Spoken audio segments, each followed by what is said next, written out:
வண்டு அமர் பூங்குழல் ஆட்சி மகனாக கொண்டு வளர்கின்ற கோவள குட்டர்க்கு அண்டமும் நாடும் அடங்கா விளங்கிய கண்டம் இருந்தவா காணீரே, காரிகீர் வந்து காணீரே.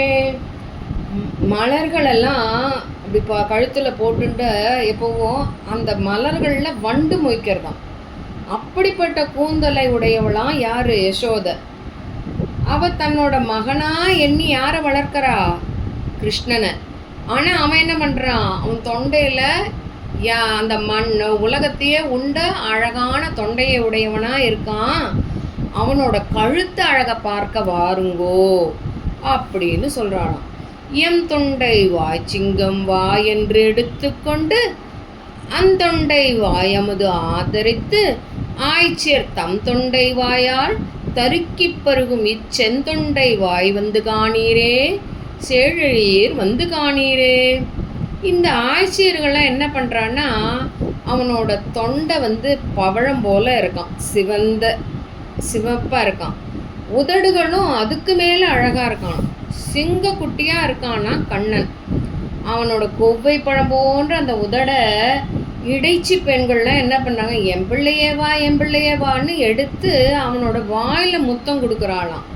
அப்படி அவனுக்கு வாயில் முத்தம் கொடுக்குற மாதிரி அவனோட அமிழ்தமான அந்த எச்சிலை தான் சாப்பிட்றாளாம். அப்படிப்பட்ட அந்த வாய் அழக தோழியர்களே வந்து பாருங்கள் அப்படின்னு கூப்பிட்றாளாம் யசோதை. நோக்கி யசோதை நுணுக்கிய மஞ்சளாள் நாக்கு வழித்து நீராட்டும் இந்நம்பிக்கு வாக்கும் நயனமும் வாயும் முறுவலும் மூக்கும் இருந்தவா காணீரே, மொய்குடலீர் வந்து காணீரே. யசோதை என்ன பண்ணுறான்னா, இவனுக்கு நீராட்டும் போது மஞ்சளை நல்லா நசுக்கி அதை பொடி பண்ணிப்பாளாம்.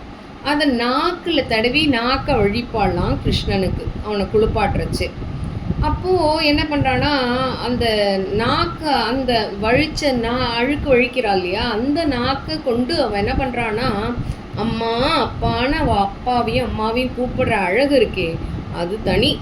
அப்படிப்பட்ட நாக்கால் என்ன பண்ணுறானா, நமக்கும் அருளை கொடுக்குறானா.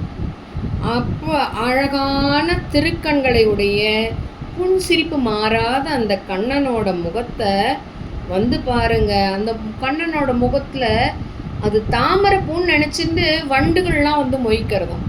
இப்படிப்பட்ட இந்த முகத்தை உடைய கிருஷ்ணனை பார்க்க எல்லாரும் வாங்கோ அப்படின்னு கூப்பிடுறாளாம் யசோதை. விண்கொள் அமரர்கள் வேதனை தீர மண்கொள் வசுதேவர்தம் மகனாய் தென்கொள் அசுரரை தேய வளர்க்கின்றான் கண்கள் இருந்தவா காணீரே, கணவளையேர் வந்து காணீரே. தேவர்களுக்கு துன்பம் தந்த அசுரர்களையும் சிறையில் இருக்கிற வசுதேவரை காப்பாற்றுறதுக்காகவும் இந்த பூமியில் இருக்கிற அசுரர் கூட்டங்கள் எல்லாத்தையும் அழிக்கிறதுக்காக தான் இந்த ஆயர்பாடியில் வளர்கிற இந்த பிள்ளைய பாருங்க. எல்லாருமா அவனோட கண்ணோட அழகையும் பொன் வளைகளை உடைய தோழிமார்களே பாருங்கள் அப்படின்னு கூப்பிடுறா.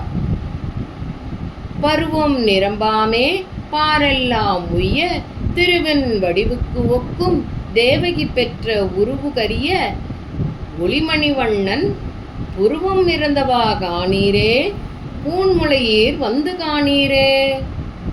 திருமகள் மகாலட்சுமியோ போன்ற அழகுடையவளாம் யாரு? தேவகி. அப்படிப்பட்டவ பெற்றெடுத்த மகனா இளமையோட இருக்கானா.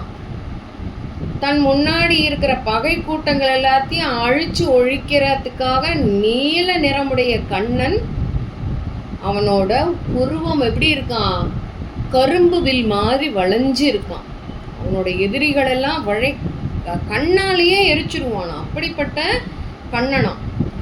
அவனோட புருவத்தோடைய அழகை வர்ணித்து அவனோட புருவத்தை பார்க்க வாருங்கோ அப்படின்னு யசோதை கூப்பிடுறா.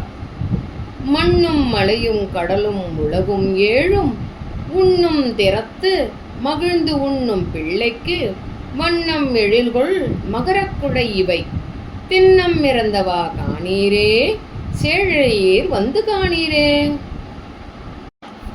பிரளய காலத்தில் இந்த உலகத்தில் இருக்க உயிர்கள் அனைச்சும் அழிஞ்சு போகாதபடி என்ன பண்ணுறானா ஊழி காலத்தில் பெருவெள்ளம் வரும்போது அந்த ஜீவன்களை அனைத்தையும் விழுங்கி தன் வயிற்றில் வச்சுண்டு காவந்து பண்ணுறான்.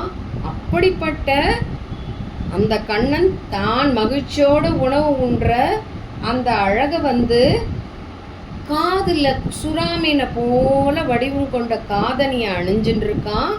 அப்படிப்பட்ட அந்த கண்ணனோட காதை பாருங்க அப்படின்னு யசோதை கூப்பிடுறா.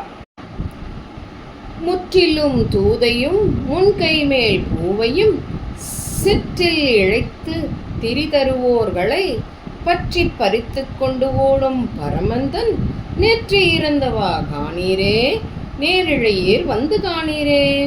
இந்த சின்ன பெண் குழந்தைகள்லாம் குட்டி குட்டி சொப்பு சாமான்லாம் வச்சு மணலை சோறு மாதிரி சமைச்சு விளையாடின்னு இருக்காளாம்.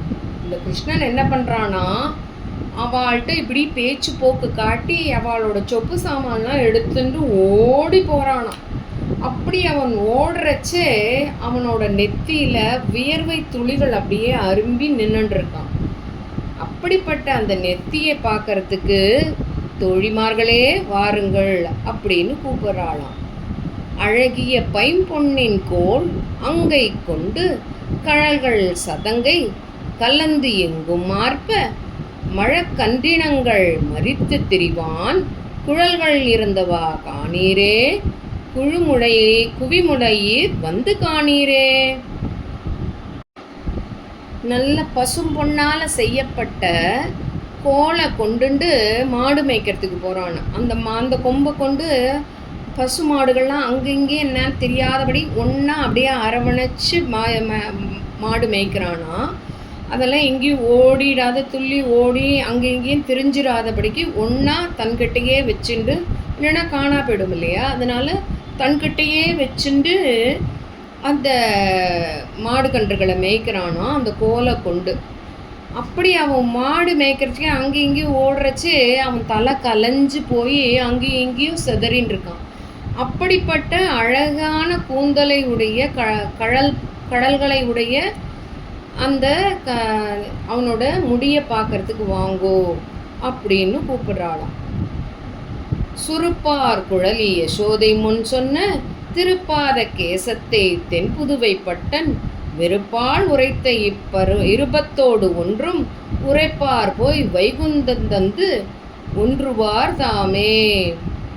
இந்த யசோதையோட இந்த 21 பாசுரங்கள், இது கடைசியாக இப்போ நம்ம சொன்னது இந்த பாட்டை சொன்னால் என்ன பலன் அப்படின்ற பாசுரம் இது.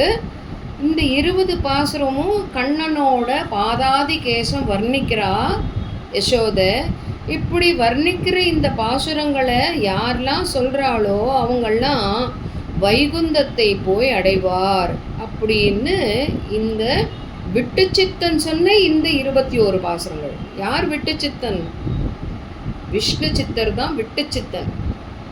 பெரியாழ்வார் தான் விஷ்ணு சித்தர் இல்லையா அவரோட இயற்பெயர். பெரியாழ்வார் பாடின இந்த 21 பாசுரங்களை யார் சொல்கிறாளோ அவள் என்ன பண்ணுவாளாம், எங்கே போயிருப்பான், பெருமானோட திருவடியே அடைவார், வீடு பேர் அடைவார், வைகுந்தர் தந்து ஒன்றுவர் தாமே, அங்கேயே பெருமாள் திருவடியையே அடைஞ்சுடுவா அப்படின்னு பெரியாழ்வார் சொல்கிறார். நாளைக்கு தாளப்பருவம் அப்படின்னு அதை பார்க்கலாம் நாளைக்கு நம்ம.